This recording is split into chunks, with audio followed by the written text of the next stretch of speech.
ওনারা এখন বুদ্ধি বের করছে। কি বুদ্ধি? যে হানাফি মাযহাবের লোকদেরকে যদি রুকুতে যাওয়ার সময়, রুকু থেকে উঠানোর সময় রফুল ইয়াদাইনের সুন্নতের উপর যদি উঠাইতে হয়, তাহলে একটা কাজ করতে হবে। সেটা কি? সেটা হলো, এরা তো আবু হানিফাকে খুব মানে। কাকে মানে? ইমাম আবু হানিফাকে খুব মানে। তো ইমাম আবু হানিফার নামে যদি কোনো এরকম একটা জিনিস দেখানো যায় যে আবু হানিফা রাহিমাহুল্লাহ বলছেন যে রুকুতে যাওয়ার সময়, রুকু থেকে ওঠার সময় হাত তুলতে হবে, রফুল ইয়াদাইন করতে হবে, তখন আর হানাফিরা কই যাবে? তখন তার পালানো ছাড়া কি কোনো গতি নাই, ঠিক কিনা? আপনি যখন দেখবেন যে আবু হানিফা বলতেছে রুকুতে যাওয়ার সময় হাত তুলতে হবে, রুকুতে ওঠার সময় হাত তুলতে হবে, তখন আপনি কি করবেন? হুজুরদের কাছে আসবেন না যে আপনারা হানাফি মাযহাব করেন, হাদিসও মানেন না, হানাফি মাযহাবও মানেন না, আপনারা তো হাত তুলেন না, রুকুতে যাওয়ার সময় কি হাত তুলেন না। এই দেখেন একটা বই, মাসনুন সালাত ও দোয়া শিক্ষা, মাসনুন সালাত ও দোয়া শিক্ষা, লিখেছে আবু আব্দুল্লাহ মোহাম্মদ শহীদুল্লাহ খান মাদানী। এই বইটার ৭৯ নম্বর পৃষ্ঠায় আপনি যান, লিখছে লক্ষণীয় যে হানাফি মাযহাবের বিশিষ্ট মুহাদ্দিস আল্লামা আইনি হানাফি রহমতুল্লাহ আলাইহি, আল্লামা বদরুদ্দিন আইনি রহমতুল্লাহ আলাইহি হানাফি মাযহাবের অনেক বড় আলেম ছিলেন, অনেক বড় আলেম ছিলেন। উনার নামে বলতেছে হানাফি মাযহাবের বিশিষ্ট মুহাদ্দিস আল্লামা আইনি হানাফি রহমতুল্লাহ আলাইহি রুকুতে যাওয়ার আগে, কখন?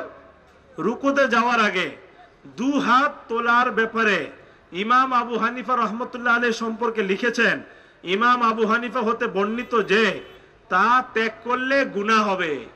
তা ত্যাগ করলে কি হবে? গুনাহ হবে। আবু হানিফা কি বলছে? রুকুতে যাওয়ার সময় যদি হাত না তুলেন তাহলে কি হবে? গুনাহ হবে।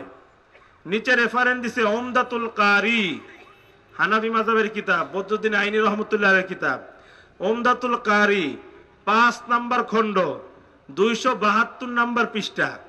অনেক সময় একটা কিতাব অনেক লাইব্রেরি থেকে ছাপে, এখন ৫ নম্বর ২৭২ আপনি সংশয়ে পড়তে পারেন, এই জন্য উনি আরেকটু সহজ করে দিচ্ছেন, দারুল ফিকিরের ছাপা। দারুল ফিকিরের ছাপা মানে দারুল ফিকির থেকে যেটা প্রকাশিত হয়েছে ওইটা ৫ নম্বর খণ্ডের ২৭২ নম্বর পৃষ্ঠায় আছে। আবু হানিফা রহমতুল্লাহ আলাইহি বলছেন যে রুকুতে যাওয়ার সময় হাত না তুলবে, রফুল ইয়াদাইন না করবে, সে গুনাহগার হবে। উমদাতুল কারি লেখছে বদরুদ্দিন আইনি, উনিও হানাফি, লিখতেছে আবু হানিফা সম্পর্কে। এখন আর হানাফি আলেমরা কই যাবে? এটা দেখেই তো ধরো হুজুরদের, হুজুরদের ধরো, হাদিসও মানে না, হানাফি মাযহাব মানে না, আবু হানিফাও মানে না। আমি আপনাদেরকে দেখাই উমদাতুল কারির মধ্যে কি আছে। উমদাতুল কারি উনি রেফারেন্স দিছে দারুল ফিকিরের, তাই না? আমি দারুল ফিকিরের উমদাতুল কারি নিয়ে আসছি। দারুল ফিকিরের উমদাতুল কারিতে আপনারা দেখেন কি আছে। এই হলো উমদাতুল কারি, এখানে দেখেন কি আছে।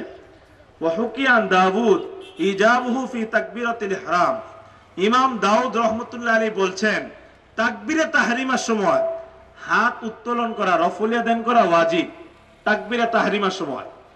ওয়া বিহি ক্বালা ইবনু সাইয়ার মিন আসহাবিনা, ইবনু সাইয়ার রাহমাতুল্লাহ আলাইহি উনিও একই কথা বলছেন যে তাকবীরে তাহরিমার সময় হাত উত্তোলন করা, রফুল ইয়াদাইন করা ওয়াজিব। ওয়া হুকিয়ান বাদিল মালিকিয়া, অনুরূপভাবে মালিকি মাযহাবের কোন কোন আলেমও এই কথা বলেছেন।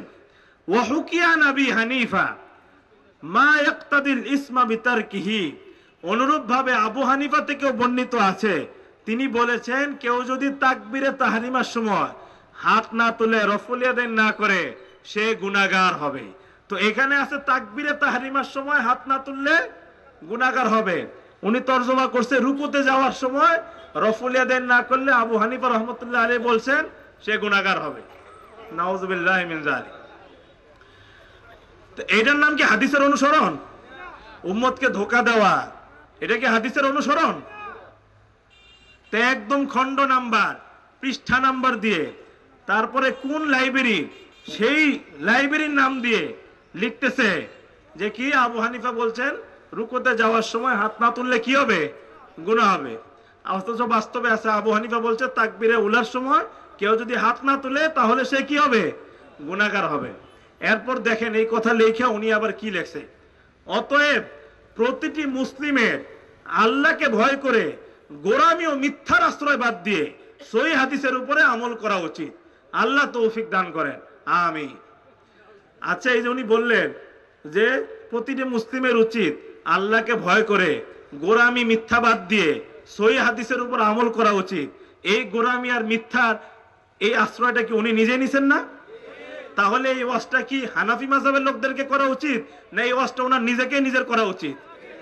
তো নিজের এই ওয়াজ করা উচিত, ওনার নিজেকে এই ওয়াজ করা উচিত। কিন্তু আফসোসের বিষয়, যখন আল্লাহর ভয় অন্তর থেকে বের হয় তখন এরকম খণ্ড পৃষ্ঠা নাম্বার দিয়ে জালিয়াতি করতেও কোনো কি হয় না, হাত কাঁপে না।